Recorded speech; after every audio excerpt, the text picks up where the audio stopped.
Now it's time for On Point, where we speak to experts to delve deeper into the biggest news stories in the spotlight right now. Omicron continues to run rampant across South Korea. New daily cases remaining well above 150,000 for numerous days in a row. The Prime Minister said last week that experts expect the peak to be around mid-March, with around 250,000 cases a day before it starts plateauing out. For more, we connect to Dr. Alice Tan, internist at MizMedi Women's Hospital in Seoul. Good morning, Dr. Tan. Oh, I think we cannot hear her voice. Dr. Tan, can you turn on your volume? Good morning. Oh, hello. Good morning. Thank you. Now, Dr. Tan, there are currently two types of Omicron variant that we know of, the original and BA.2. So are both of them here in South Korea, and how do they differ? Yes, the BA.2, so-called stealth sublineage of the Omicron strain, is present in South Korea. The BA.2 subvariant does seem to have a growth advantage over the BA.1 sublineage, but the good news is, despite this growth advantage, it's now accounting for about 36% of all sublineages that are uploaded into the GSED, the portal. But despite this, fortunately, week on week, the number of new cases worldwide does seem to continue to decrease. There was a 21% decrease in new cases.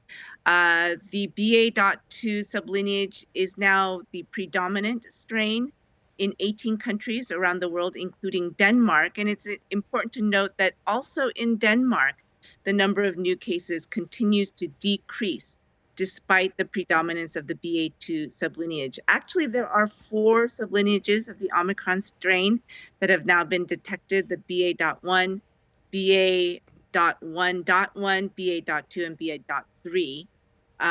As I said, despite these sublineages and the increased growth advantage, overall the threat seems to be lower because of the sublineages, just given the fact that epidemiologically cases do seem to be on the decrease. And you've talked to us numerous times about long COVID, but we haven't been able to talk about it in much detail. Do we know how many people who've recovered from the virus go on to experience this? And just tell us more about the symptoms as well. And also, if people are suffering from this themselves, is it in any way treatable? Right. So first of all, in terms of treatment, there is no cure for long COVID. There is a way of managing the symptoms. It takes a multidisciplinary team of specialists who deal with all of the symptoms that a patient might have.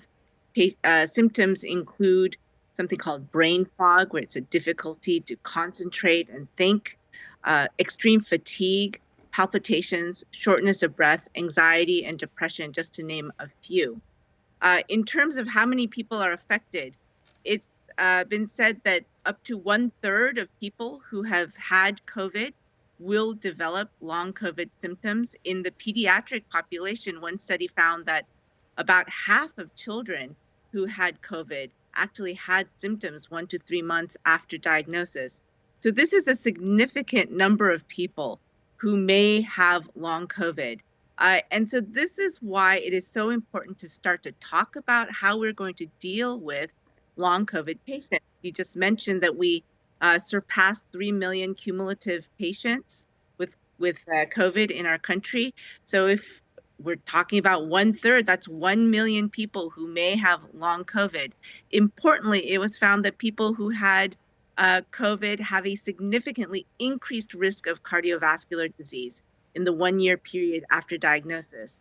So that means increased risk of stroke, heart attack, heart failure, myocarditis, among other cardiovascular conditions. So this is definitely something that needs to be researched and planned for in terms of how we're going to take care of all of these patients. Now, Dr. Tan, I've seen many acquaintances have Omicron these days. And so I want to ask, can these people who have had Omicron also suffer from long COVID-19? And if so, is theirs less severe than sufferers who initially had the Delta or Alpha variants? Well, Omicron has only emerged since November, and so there really isn't any long-term data to know exactly what the long-term consequences of Omicron infection will be. But importantly, the WHO has said that there is right now no reason to think that Omicron COVID will not lead to long COVID. Therefore, we still need to be careful. We do know that people who have been hospitalized due to COVID tend to have a higher risk of developing long COVID. But people with mild disease can go on to develop long COVID too. The good news, though, is that if you've been fully vaccinated against COVID, your chance of developing long COVID seems to decrease by half. And that beneficial effect is actually more prominent in people who are older compared to people who are younger. So this is just another compelling reason to go ahead and get vaccinated and get boosted. Okay, slightly different topic, but schools in South Korea start the new school year in early March, if not later this week. My sons start on Wednesday. How would you like schools to deal with outbreaks of Omicron going forward? Should it still be the case that if there's an outbreak in a school, the entire school should go back to online learning for a period of time? I really don't want to see any more school closures due to COVID. Schools need to operate under the assumption that there will be COVID cases among students. I mean, just yesterday alone, during one day, there were more than 41,000 cases of COVID diagnosed among children and adolescents in our country. So the assumption needs to be that there will be cases. Now, it would be ideal, of course, if all students were vaccinated before the start of the school year. Right now, among children 13 to 15 years old, 71% have received 2 doses of a COVID-19 vaccine.